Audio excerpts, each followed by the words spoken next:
ہے. آج دنیا میں لوگ دعویٰ ضرور کر سکتا ہے, بہت ساری باتیں کر سکتا ہے, لیکن محبت رسول کے آئینے میں ڈوب کر جب تک عبادت نہیں کرے گا, عبادت تو قبول کے لیے محبت کے پیمانے میں کتاب لکھنے والوں نے لکھا, نبی کی یاد اگر نماز میں آ جائے تو نماز نہیں ہوگی. کیسے لکھ دیا؟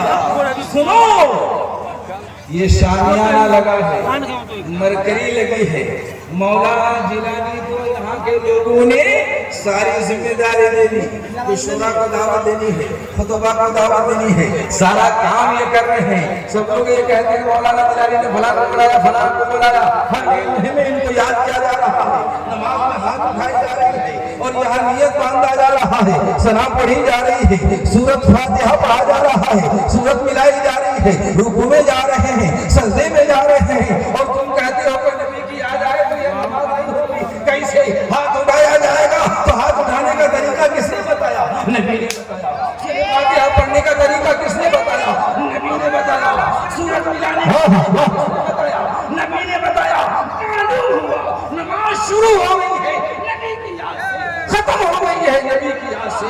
نعرہ تکبیر, نعرہ رسالہ, فیضان پیر مجید, سرکار تاج العارفین, نعرہ تکبیر, نعرہ رسالہ.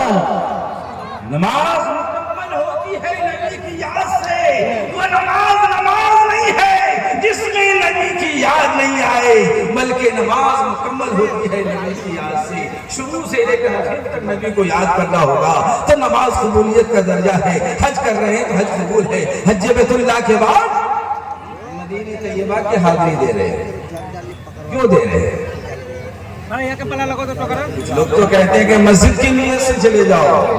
مدینہ طیبہ میں عمرہ کرنے کے لیے گیا, بغل میں ایک صاحب بیٹھے ہوئے تھے, وہ کسی کو سمجھا رہے تھے کہ مدینے میں جانا تم جو ہے روضے رسول کی نیت سے مت جانا.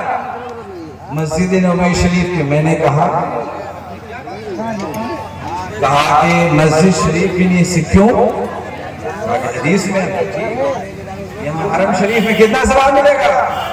1 لاکھ. مسجد نبوی میں 50,000. تو گھاٹے کا سودا کرنے کے لیے کہا کہ نہیں جائے. میں نے کہا کہ گھاٹے کا سودا کرنے کے لیے مدینے میں کیوں جائے گا؟ ارے مولانا تم کو معلوم نہیں ہے, نبی فرماتے ہیں من حج فلم یزرنی, جس نے حج کیا میری زیارت نہیں کی فقط جفانی, اس نے مجھ پر ظلم کیا ہے. جو نبی پر ظلم کرے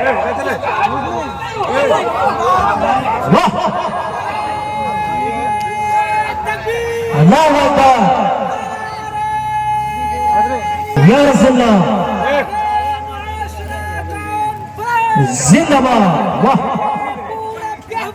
زندہ باد, زندہ باد, زندہ باد.